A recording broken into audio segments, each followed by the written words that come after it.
I got my inheritance notification while sitting in my car outside the lawyer's office. $2 million. The amount should have made me happy, but all I felt was a hollow sadness. My parents were gone, and somehow in their final act, they had finally seen the truth. My brother, who had systematically destroyed every aspect of my life for years, had been cut out completely. The same brother who stole my wife, got her pregnant, and mocked me at every turn. Now he was calling me daily, desperate for help, after our parents disowned him. The irony was almost too much to bear. Trước khi bắt đầu câu chuyện, hãy cho tôi biết bạn đang xem từ đâu và nhấn like, subscribe để không bỏ lỡ phần tiếp theo của hành trình đau đớn này. Growing up in the suburbs of Philadelphia, Jake and I had what I thought was a perfect brotherhood. With a 4-year age gap between us, I naturally fell into the protective older brother role. I still remember teaching him to ride a bike in our driveway, staying up late in our backyard tent, pretending to camp in the wilderness, and standing up to bullies who picked on him at school. Our parents, Harold and Martha, would beam with pride watching us together, often commenting how lucky they were to have sons who got along so well.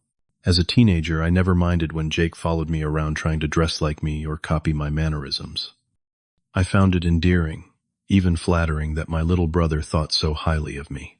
We shared a bedroom until I was 14, and even after I moved into the spare room, Jake would often sneak in at night when he had nightmares or just wanted to talk. I never saw the change coming. It happened so gradually that I missed the warning signs. When Jake turned 13, something shifted in him. At first, it was small things. He would make subtle comments to undermine me at family dinners. Once he deliberately spilled soda on my science project the night before it was due. I stayed up all night, remaking it while he slept soundly. Then I caught him stealing $20 from our mom's purse. When confronted, he looked me straight in the eyes and said if I told on him, he would say I was the one who took it. Something in his expression chilled me. This wasn't my adoring little brother anymore. When I told our parents about the incidents, they brushed it off as normal teenage rebellion. They said he was just trying to find his own identity, that all siblings go through rough patches. I tried to believe them. I tried talking to Jake, directly asking if I had done something to upset him. He just smirked and told me to stop being so dramatic. Things really changed during my final semester of college. I was 23, focused on finishing my finance degree, when I met Amanda at a mutual friend's party. She was standing by herself near the snack table, looking slightly uncomfortable in the crowded room.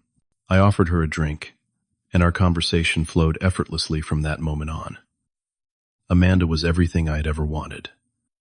Beautiful with her auburn hair and green eyes, but also incredibly smart. She was studying economics and had plans to work in banking. Her laugh was infectious, and she had this habit of tucking her hair behind her ear when she was thinking deeply about something. Within weeks, I knew she was special. Our relationship blossomed quickly. We spent evenings walking through the city park, pointing out constellations on rooftop dates, and having deep conversations about our dreams for the future. After 6 months, I knew I wanted to marry her someday. I brought Amanda home for Thanksgiving that year, excited for her to meet my family. My parents welcomed her warmly, but Jake's behavior was strange from the moment she walked in. He was 19 by then, home from his first year at community college. Throughout dinner, he stared at Amanda, intensely asking invasive questions about her family's wealth and her career aspirations. He offered to give her a house tour, lingering too long with her in each room. Amanda didn't seem bothered, chalking it up to an awkward teenager, but something about the way he looked at her made me deeply uncomfortable. 2 years later, Amanda and I got married in a beautiful ceremony at our local church. We invited around 150 guests, and everyone said it was the perfect day. Jake was my best man despite my reservations. During his speech, he made several odd comments about how I always got everything I wanted in life, and how lucky I was to have Amanda. There was something possessive in his tone when he said her name that made my skin crawl, but I brushed it off as wedding day nerves. Amanda and I bought a small house in the suburbs, not far from where I grew up. I secured a position at a respected financial firm, while Amanda worked at a national bank. We set up our first home together, planning for our future, talking about having children in a few years once our careers were established. Everything seemed perfect. Jake started dropping by unannounced, always with small gifts for Amanda. Chocolates, She mentioned liking once a scarf that matched her eyes books by authors she had talked about. At first I thought he was just being nice to his new sister-in-law, but I began noticing how he would find reasons to talk to her alone, how their conversations would stop when I entered the room. Amanda assured me they were just getting to know each other as family, but something felt off. Jake's manipulation became more direct as time went on. I discovered he had befriended a colleague at my workplace and started planting rumors about me. Suddenly I was under scrutiny for a major project I had been leading flawlessly for months. Files went missing, calculations were altered, and somehow all evidence pointed to me. I nearly lost my job defending myself against accusations of fraud that I later learned Jake had orchestrated through his inside connection. At the same time, he was poisoning my relationship with our parents. He told them I was mistreating Amanda, spending money recklessly, and developing a drinking problem. None of it was true, but Jake had always been persuasive. When I visited my parents, they would ask concerned questions about my marriage and finances. When I tried explaining that Jake was lying, they looked at me with such disappointment that it broke my heart. My friends started pulling away too. Jake had systematically contacted many of them, sharing fabricated stories about things I had supposedly said about them. By the time I realized what was happening, the damage was done. My social circle had shrunk dramatically, exactly as Jake had planned. 3 years into our marriage, I began noticing concerning changes in Amanda. She started working late frequently, sometimes not coming home until after I was asleep. Her phone became a fortress, always face down, always password protected. If I entered the room while she was texting, she would quickly put the phone away or switch screens. I would lie awake at night, staring at the ceiling, wondering what was happening to my marriage. When I tried talking to Amanda, she accused me of being paranoid and controlling. But the signs were impossible to ignore. The unfamiliar cologne scent on her clothes, the lipstick smudge on her collar that wasn't her shade, expensive jewelry appearing with vague explanations of where it came from. Most troubling was how often Amanda mentioned Jake in conversation. She compared us constantly, subtle comments about how Jake was so thoughtful, so ambitious, so spontaneous. Everything I apparently was not. When I expressed concern about their closeness, she dismissed me completely, saying I was jealous of my own brother.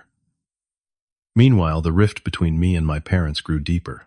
Jake had somehow positioned himself as the perfect son, while painting me as unstable and resentful. At every family gathering, my parents would praise Jake's latest accomplishments while questioning my choices. I discovered they had been lending him substantial amounts of money for supposed business ventures, something they had never offered to do for me. During one particularly heated family dinner, I finally confronted everyone about Jake's manipulation. I laid out evidence of his lies, explained the campaign he had been waging against me for years. Instead of listening, my parents accused me of being jealous of my brother's success. Jake sat there with a subtle smirk as my parents defended him passionately. I left that night feeling completely alone, betrayed by the people who should have loved me most. My professional life was crumbling simultaneously. Jake had befriended my boss at a charity event, establishing himself as a charming, intelligent young man. Shortly after, critical files for my biggest project disappeared from the secure server. When similar information appeared in a competitor's presentation, weeks later, suspicion fell on me. I was demoted, losing the promotion and bonus I had worked toward for years. I worked day and night trying to rebuild my professional reputation, but Jake had been thorough. Every time I made progress, another obstacle would appear. It was like fighting a ghost, who always stayed one step ahead of me. The final betrayal came on an ordinary Tuesday. I had come home early with a migraine and decided to use Amanda's laptop to send an email since mine was at the office. That is when I saw it still open in her browser, dozens of intimate messages between her and Jake. Their affair had been going on for over a year. Feeling physically ill, I closed the laptop and left the house. I drove to a coffee shop and sat there for hours, trying to process what I had discovered.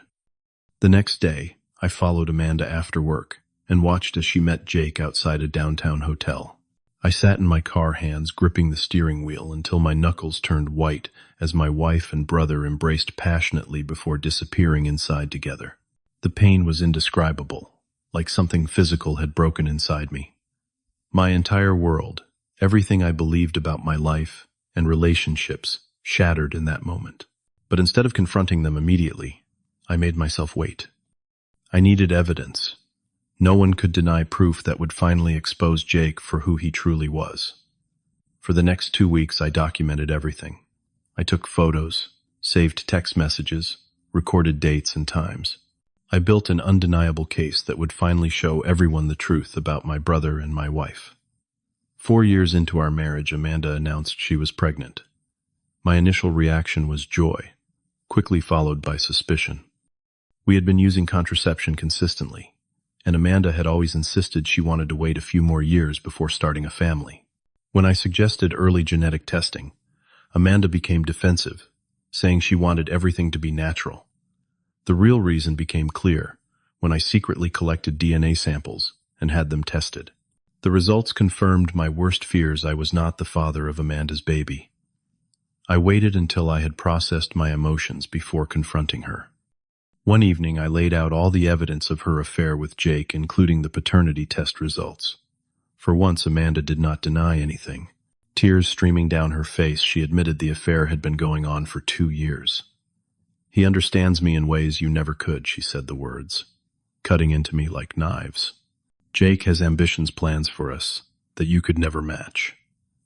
I called Jake and asked him to come over, saying we needed to talk.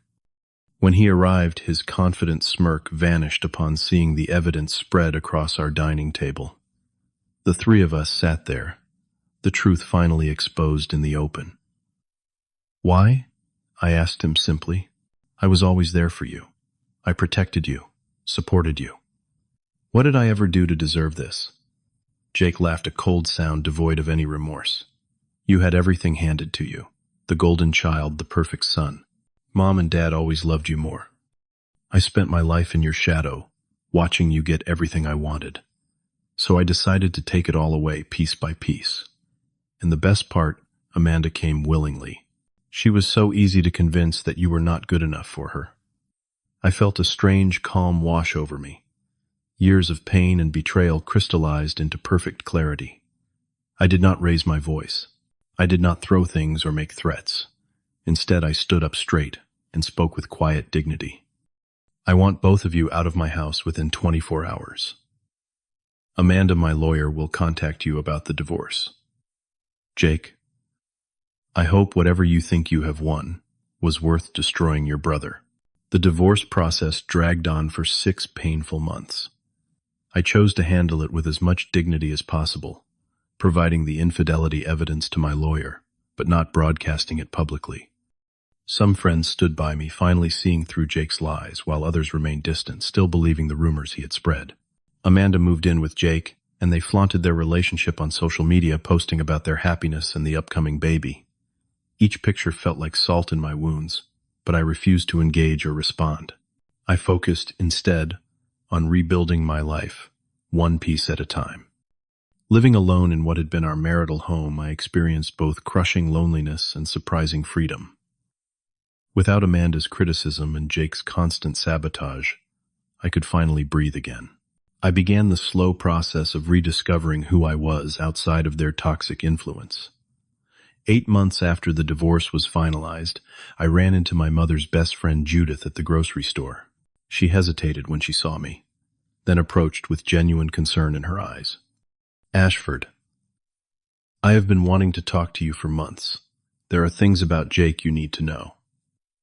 Over coffee, Judith revealed that Jake had been systematically lying to my parents for years. He had convinced them I had gambling debts, that I was abusive to Amanda, even that I had stolen money from their retirement fund. All fabrications designed to isolate me from their support. Armed with this knowledge and all the evidence I had collected about Jake's betrayals, I requested a meeting with my parents. They reluctantly agreed, still cold and distant toward me. For 3 hours, I showed them text messages, photos, financial records, and the paternity test results. I brought statements from colleagues Jake had manipulated and friends he had lied to. My father sat stone-faced throughout my presentation, while my mother wept quietly. They found it hard to believe at first, having been so thoroughly convinced by Jake's lies. The final piece fell into place when they confronted Jake themselves and witnessed his reaction. When backed into a corner, his mask slipped, and they saw the cold, calculating person beneath the charming facade they had adored. My parents were devastated. They apologized repeatedly for not believing me for falling victim to Jake's manipulation. Then they told me they were changing their will, removing Jake entirely. They did not tell him about this decision. With the truth finally acknowledged, I focused completely on rebuilding myself. I enrolled in night classes to earn my MBA. I started a rigorous exercise routine to manage stress and improve my health. I began seeing a therapist to process the trauma of such profound betrayal. Professionally, I leveraged my experience and new credentials to secure a position with a competing firm at a higher level than I had been before Jake sabotaged my career. I created a new social circle, being careful to form relationships with trustworthy people who knew nothing of Jake or his lies.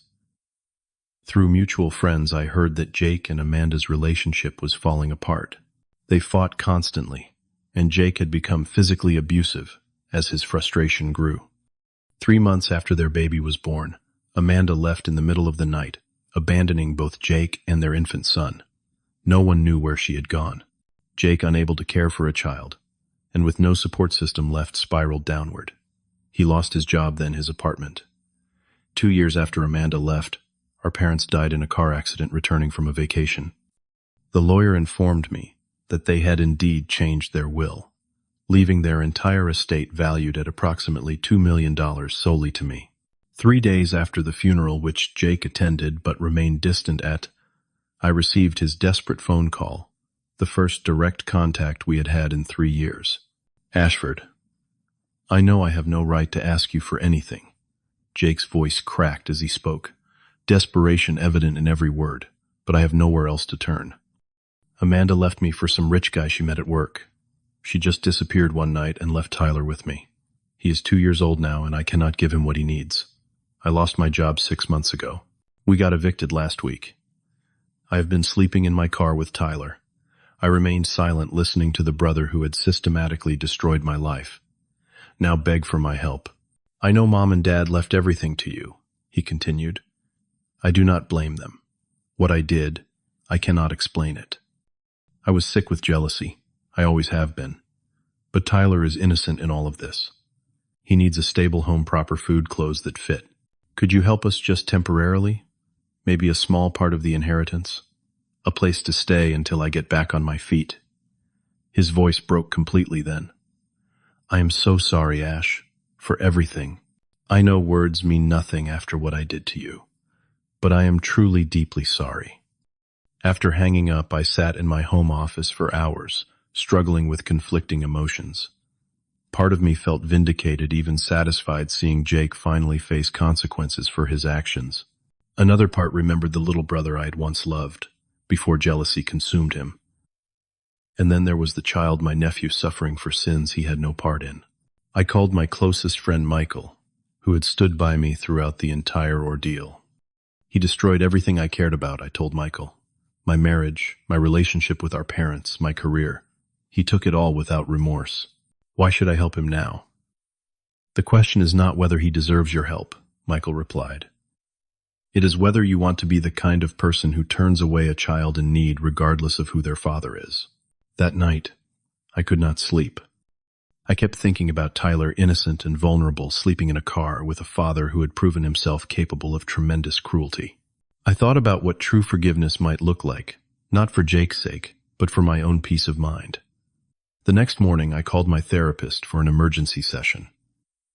"What is my responsibility here?" I asked her. "Where is the line between compassion and being manipulated again?" "You can set boundaries while still showing kindness," she advised. "Think about what you can live with.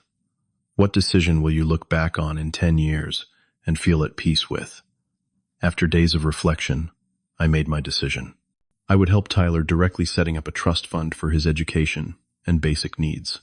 I would provide temporary housing for both of them in a small apartment I owned as an investment property, with strict conditions for Jake's behavior and a requirement that he attend therapy and parenting classes. I would not give Jake direct access to money, but I would help him find employment through my connections. It took 5 years to reach this point of healing. 5 years of rebuilding every aspect of my life that Jake had systematically destroyed. I now have a stable career as a senior financial analyst, a comfortable home I purchased after selling the house I had shared with Amanda, and a sense of inner peace I never thought I would find again. 2 years ago, I met Natalie at a charity fundraiser. Unlike Amanda, she is genuine and straightforward. She knows my full story and has never once compared me to anyone else or made me feel inadequate. We take things slowly, both carrying scars from past relationships, but there is a solid foundation of trust and mutual respect that grows stronger each day. As for Tyler, he is now 5 years old and thriving under a shared custody arrangement. After proving he could maintain stable employment and continue his therapy, Jake earned the right to be an active father. I remain a consistent presence in Tyler's life as his uncle, ensuring he grows up understanding the importance of honesty, respect, and genuine love. I still struggle sometimes with the magnitude of betrayal I experienced. There are days when anger resurfaces when I question why I extended any help to Jake after everything he did. But then I see Tyler's smile, so innocent and trusting, and I know I made the right choice for myself. Not for Jake, but for the person I wanted to be. The journey to forgiveness was not about absolving Jake of responsibility or pretending the past never happened. It was about refusing to let bitterness define the rest of my life. It was about reclaiming my power and making choices based on my values rather than reactions to pain. In the end, I learned that the strongest response to betrayal is not revenge, but rebuilding. Not because the people who hurt you deserve forgiveness, but because you deserve peace. Sometimes family is not about those who share your blood, but those who prove through their actions that they deserve a place in your life. What would you have done in my situation?